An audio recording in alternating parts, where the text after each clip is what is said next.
restituir ese archivo, vamos a...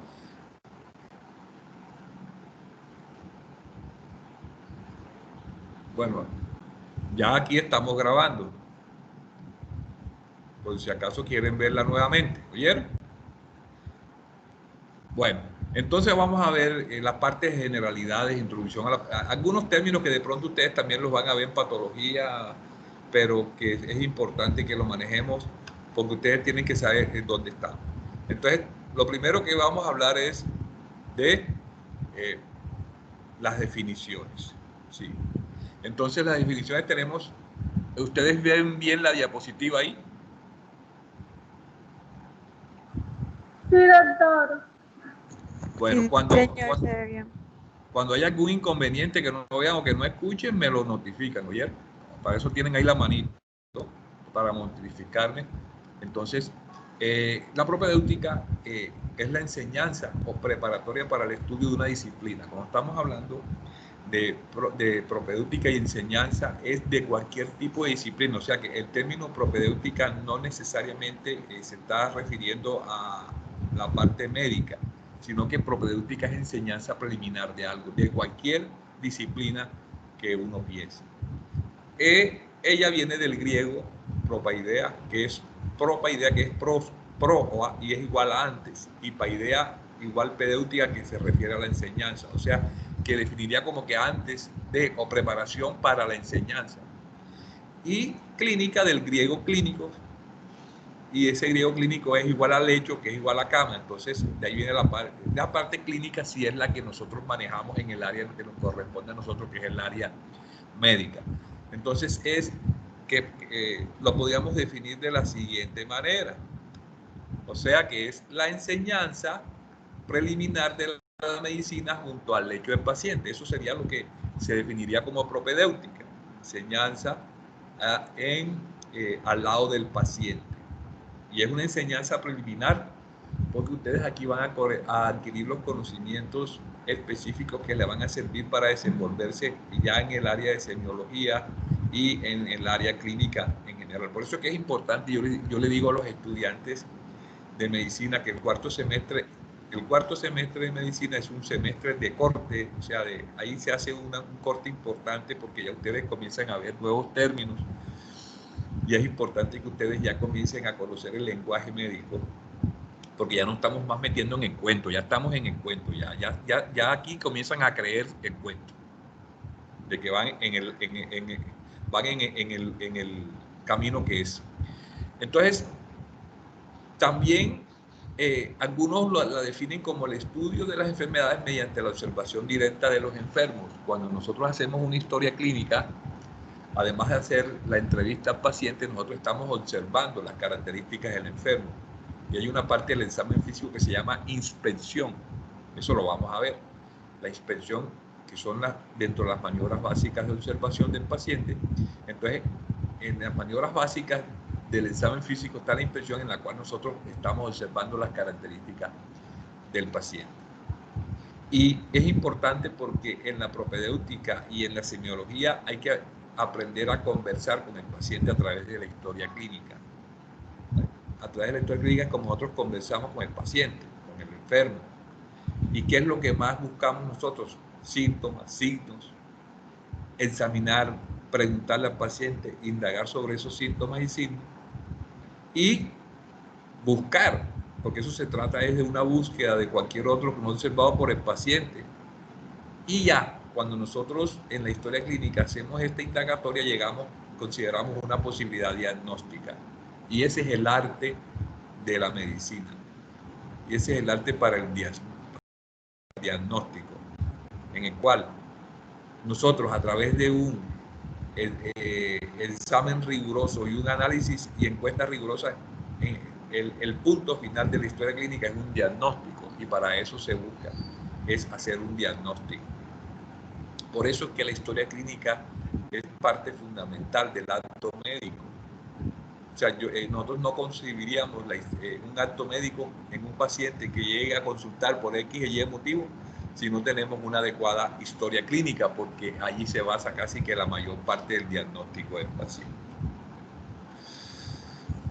Ya ustedes saben lo que es medicina, aquí no tenemos que discutir tanto, ciencia y arte para conservar la salud, prolongar la vida y prevenir, curar o aliviar las enfermedades.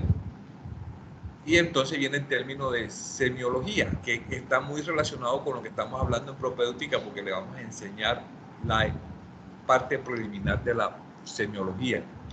Porque en nosotros, a través de la historia clínica, lo que vamos es a estudiar los síntomas y signos de las enfermedades.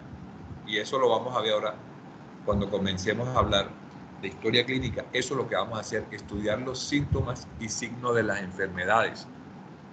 Por eso es que la semiología se habla que es la ciencia y el arte del diagnóstico. Y en esa ciencia y arte del diagnóstico, la historia clínica juega un papel fundamental. Miren que después que usted haga una historia clínica bien hecha, tiene casi que un 75 o un 80% del diagnóstico. Y esto es fundamental, y eso se lo digo yo a los estudiantes de medicina que van en el proceso de ser médicos. Hay muchos médicos que se basan solamente en los exámenes diagnósticos, entonces por cualquier cosa mandan una ecografía, una resonancia, y ustedes saben cómo está nuestro sistema de salud tan paupérrimo. Entonces, ¿qué sucede? Que ese paciente le manda una resonancia y esa resonancia se la aprueban en la EPS para dentro de 3 o 4 meses y sin embargo el paciente está sin diagnóstico. Y ustedes se imaginan lo que puede suceder en un paciente con un posible cáncer esperando 3 o 4 o 5 meses. ¿Quién tiene el micrófono abierto ahí? Bueno, que lo cierre. Ustedes se imaginan ese paciente con un posible cáncer esperando 3, 4, hasta 5 meses, y si no es más, para hacerle una resonancia, el tiempo que se pierde valioso en tratamiento. Benítez, ¿qué me iba a decir? Benítez. Jesús, que levantó la mano. Pues sin querer aquí el mouse y no se quiere quitar, no hay problema. ¿Cómo? Pues el mouse sin querer que presioné ahí un botón, pero no hay problema. Listo, no hay ningún problema. Entonces les estaba diciendo que con un buen ojo clínico, y el ojo clínico parte de una historia clínica adecuada, se puede hacer un diagnóstico más rápido, por lo menos hacer un avance en el diagnóstico y en el tratamiento del paciente, y no depender. Yo no digo que los exámenes diagnósticos no sean importantes, pero si nosotros tenemos un buen ojo clínico, podemos conducir al paciente mucho más rápido a un diagnóstico y eso lo llevaría a un tratamiento.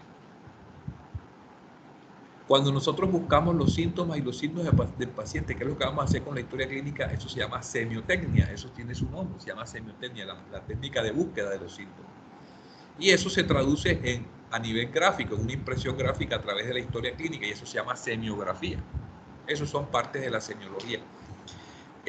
Con respecto a esto de la impresión gráfica, es importante recordarles que si ustedes han revisado los contenidos que yo les mandé para esta primera semana, que es la que estamos desarrollando, en esos contenidos yo les envié la resolución 1995, que es la resolución por la cual se establecen los lineamientos para la historia clínica. ¿Sí? Entonces, esos lineamientos es importante que ustedes los lean, porque si vamos a hablar de historia clínica, por lo menos ustedes tienen que saber de dónde parte, cuál es la regulación, cuáles son las bases las cuales se creaba el Ministerio de Salud, creó la historia clínica. Entonces es importante que se lean esa resolución. Y hay otra resolución también que les mandé allí, que es la 837 del 2007, en donde se habla sobre todo, se hacen varias correcciones a la primera resolución, la 1995, y además de eso se habla de lo que es la custodia de la historia clínica, que esto es fundamental. O sea, cómo en una institución de salud se diligencia la custodia, porque acuérdense que la historia clínica, como vamos a ver más adelante, es un documento privado. Bueno, que en algunas ocasiones se puede hacer público, yo les voy a explicar más adelante por qué. Entonces, ¿cómo es el proceso de custodia de la historia clínica? Y cómo es el almacenamiento y cuánto tiempo debe durar la historia clínica en custodia dependiendo de las características y el diagnóstico del paciente. Porque en algunas ocasiones, cuando son pacientes por violación o que son unos delitos de lesa humanidad, o sea, delitos graves, en esos casos la historia clínica puede durar más tiempo antes de ser desechada. Entonces, eso a mí me parece interesante que ustedes lean eso, porque estamos hablando de historia clínica, porque es cultura general, porque el médico debe saber eso. Entonces, y porque también yo voy a preguntar algo de ahí. Bueno, ya les dije, no debe decirles nada. Bueno.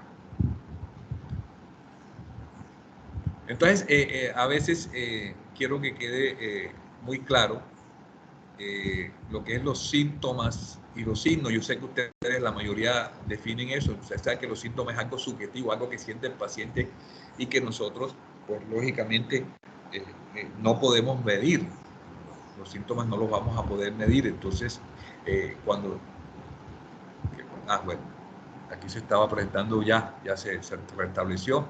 Entonces, los síntomas nosotros no los podemos medir. Cuando el paciente llega a la consulta y dice que tiene un dolor de cabeza, nosotros lo máximo que podemos aplicar es una escala análoga del dolor, en el cual se le dice, y eso lo vamos a ver también en historia clínica, con lo que se llama intensidad. Nosotros le preguntamos al paciente, usted el dolor que tiene, siendo 1 el mínimo dolor posible y 10 el máximo dolor posible, ¿cuánto tiene de dolor? El paciente me dirá, hombre, tengo dolor en 5, 4, 3 o en 8 o en 10, un dolor muy fuerte. Entonces ahí nosotros más o menos podríamos en forma subjetiva determinar, pero si el paciente me quiere mentir, me dice que tiene dolor en 10. Si el paciente llega un lunes en la mañana después que tomó trago todo el fin de semana y no quiere ir al trabajo y llega a urgencia, el paciente dice que tiene un dolor de cabeza y uno le pregunta y dice 10 sobre 10. El paciente me está mintiendo. ¿Cómo mido yo eso? Porque eso es algo subjetivo del paciente. Entonces, por eso es un signo. Lo contrario, para los signos son hechos o fenómenos producidos por la enfermedad, oígase bien, y observados por el enfermo, el médico y otros. Aquí entonces nosotros podemos corroborar qué tiene el paciente. Eso es algo objetivo. Por ejemplo, la fiebre, ¿sí? El escalofrío, la presión arterial es un signo, la frecuencia respiratoria, si se aumenta, es un signo. Entonces, esos signos los podemos corroborar, los corrobora el paciente, los corrobora el médico, porque fácilmente lo puede observar. Entonces, esa es la diferenciación entre signo y síntoma. Y entonces comenzamos a hablar síndrome. De pronto le puede, el caso de síndrome, que es el conjunto de síntomas. Ya cuando hablamos de síndrome es cuando se reúnen varios signos y síntomas en el paciente, y entonces esos signos y síntomas están conformando ya y tienen un nexo fisiopatológico, o sea, tienen una misma, cuando uno habla de un mismo nexo fisiopatológico, nos estamos refiriendo a que tienen una misma causa, un mismo origen, y están generando una cantidad de síntomas y signos. Por ejemplo, cuando una persona tiene un síndrome febril, generalmente el síndrome febril cursa con, además de la fiebre, cursa con escalofrío, puede cursar con cefalea, puede cursar con dolor muscular, con malestar, el paciente se siente enfermo, puede tener intolerancia gástrica, incluso puede desarrollar vómito. Entonces, ese conjunto de signos y síntomas está conformando lo que se llama el síndrome febril. O también un paciente que tenga un síndrome de insuficiencia respiratoria del adulto. Entonces, aquí hablamos, ya que está de moda, del síndrome de dificultad respiratoria del adulto, del SARS-CoV-2, o sea, del COVID, de la enfermedad de COVID, en cual el paciente va a llegar con una serie de sintomatología, aumento de la frecuencia respiratoria, aleteo nasal, dificultad para respirar, y todo eso me está generando un síndrome de dificultad respiratoria o insuficiencia respiratoria del adulto. Lo mismo sucede cuando, por ejemplo, en el SIDA. En el SIDA, vamos a determinar en el SIDA que hay un síndrome de inmunodeficiencia adquirida en el cual el paciente tiene la enfermedad y tiene una sintomatología que puede variar de un paciente a otro, que son varios signos y síntomas que caracterizan esta enfermedad. Secuelas. Las enfermedades pueden dejar secuelas. Las secuelas son verdaderas enfermedades que quedan después de haber tenido una enfermedad. ¿Sí? Verdaderas enfermedades. Ejemplo, polio. Los que desarrollaron, ya casi no se ve polio porque generalmente anteriormente la gente no vacunaba a los niños, estoy hablando de hace 30, 40 años, y los niños podían desarrollar poliomielitis, y la poliomielitis, que es una enfermedad que produce una degeneración periférica, del nervio periférico, va a producir lógicamente deformaciones y atrofia. Todavía hay gente que tiene por ahí secuelas de la poliomielitis. Y aparece entonces el estigma, que son huellas que quedan después de una enfermedad, y esos estigmas pueden quedar meses o años, o a veces durante toda la vida. Después de una enfermedad quedan los estigmas. Anteriormente ya no existe la viruela. Cuando la viruela existía, dejaba estigmas, dejaba cicatrices en la piel, lo mismo que la varicela. La varicela, hay personas que les quedan estigmas en la piel, o sea, le quedan características, o cuando una persona, por ejemplo, tiene una herida infectada, ¿sí? Y esa herida infectada, al suturarla, de pronto queda lo que se llama un queloide, queda una herida bien fea. Entonces, eso es un estigma de haber sufrido esta herida. Y otros términos que son importantes que aclaremos es lo de etiología y patogenia, y yo sé que también eso lo van a aclarar en patología. Cuando nosotros hablamos de etiología, para que me entiendan bien claro, cuando hablamos de etiología hacemos un estudio del agente causal, o sea, o qué causó la enfermedad, qué causó, cuál es la causa directa de la enfermedad, o causas, porque algunas enfermedades tienen una causa única, pero algunas enfermedades, como por ejemplo las enfermedades transmisibles, pero hay algunas enfermedades no transmisibles, como por ejemplo la hipertensión arterial o la diabetes, o la misma obesidad, que son multicausales, porque dependen del estilo de vida, y también tienen un componente genético. Pero en el caso de las enfermedades transmisibles, generalmente tiene un agente causal.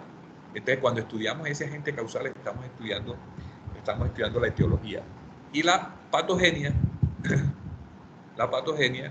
es respuesta del organismo ante un agente causal, o mecanismo cómo se desarrolla una enfermedad. ¿Me están escuchando? Sí, ¿verdad? Sí, doctor. Listo. Entonces, ¿cuál es la diferencia entre etiología y patogenia, para no alargarles este cuento? Etiología es cuando estudiamos el agente causal. Entonces, en el caso que está de moda, que es la enfermedad del COVID-19, la etiología es el estudio del virus, el SARS-CoV-2, características del virus, un virus RNA, que tiene toda la coronita, que el virus actúa a nivel de qué tipo de célula. Todo esto es estudio del virus. Y la patogenia es el daño que produce en el organismo. Entonces se está estudiando qué tipo de daño. Inicialmente se hablaba que era una neumonía, porque aparecía en las radiografías y en los TAC aparecía las famosas opacidades en vidrio esmerilado. Luego ya se está hablando de que no es una neumonía como tal, sino que es un fenómeno trombótico a nivel de los pequeños vasos del pulmón. Entonces estamos hablando de patogenia, qué daño se está produciendo a nivel del órgano. Y por último, en esta primera presentación quise traerle esto para que Arteaga, ¿dónde está Arteaga? Activa el micrófono, Arteaga. Sí, profesor. Listo, Arteaga. Entonces, léeme lo que dice allí para todos. El buen médico trata la enfermedad. El gran médico trata al paciente que tiene la enfermedad. William Osler. Bueno, ¿qué opinas tú de eso? O sea, ¿qué quiere decir esto? ¿Qué decía el señor William Osler hace como 200 años? ¿Qué decía? Pues que a veces nos concentramos como tal en tratar la enfermedad y no miramos como que el paciente como tal. Y debemos mirar ambas cosas para ser un buen médico. ¿Quién más tiene alguna opinión con respecto a esto? Es importante que ustedes también colaboren, porque no puedo estar hablando todo el tiempo. Sí. ¿Sí, quién? Una vez un profesor Jesús. nos decía que en la medicina 2 más 2 no es 4. Ajá. Entonces yo pienso que también se puede referir a eso. No todos los organismos reaccionan de igual manera ante una enfermedad. Entonces debemos concentrarnos en el organismo que estamos tratando y no tanto en la enfermedad.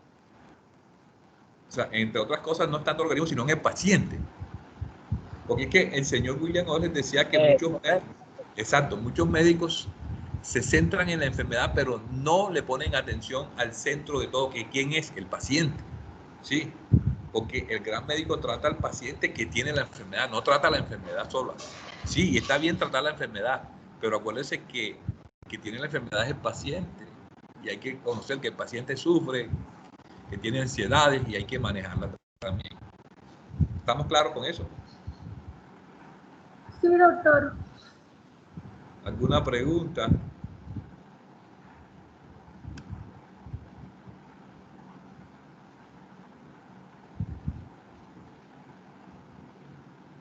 No, doctor.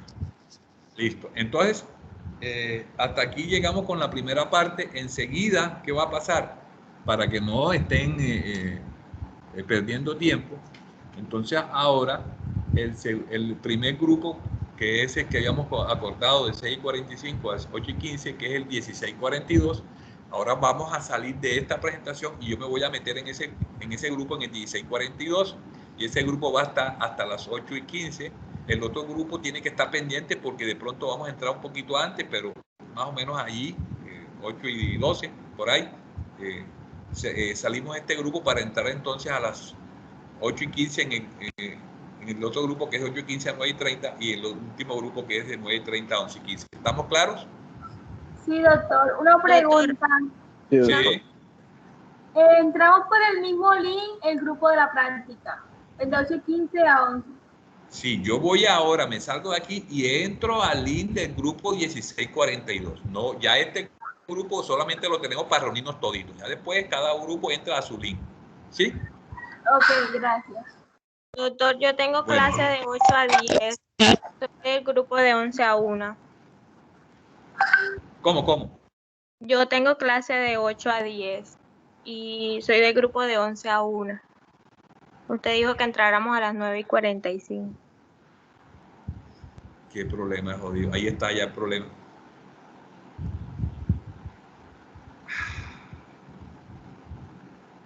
Ahí está el problema. O entremos a las 10. Es que yo tengo... O sea, el último, o sea, podemos hacer eso, yo cuadro, porque es que el gran problema mío no es usted, el problema mío es el grupo ese. Sí podemos entrar a las 10. A las 10 puedes entrar, ¿no? Sí, a las 10. Bueno, entonces, bueno, sí, y de paso me sirve a mí para un descansito. Entonces, el primer grupo de 6:45, 8:15, el segundo de 8:15 a 9:30, y después ya esperamos media horita y ustedes entran a las 10. ¿Estamos claros? Ah, bueno. Entonces el grupo de 11 a 1 va a entrar a las 10 de la mañana. 10 de la mañana. Ah, de acuerdo. Ese es un acuerdo entre nosotros. Doctor, una pregunta. Sí. Entonces, el grupo de que tiene la práctica de 9 a 11 de la mañana entraría a las 8:15. Sí, ¿por qué? No, nada, gracias. Sí se acuerdan que yo les dije, vuelvo y repito, primer grupo entra ahora enseguida a 6:45 a 8:15, después el otro grupo que era el que tenía a las 9, a 8:15 a 9:30, y después hacemos un receso y a las 10 entra el grupo que era de 11, ¿oyeron? Bueno, perfecto. Gracias. Aquí tengo anotado eso para que Bueno, voy doctor. a tener los tiempos. Entonces ya vamos a salir de aquí. Ya yo guardé, ya bajé el listado los de asistencia, ¿oyeron? Ya lo bajé. Bueno, chao. Nos vemos enseguida el grupo 16:42. Chao.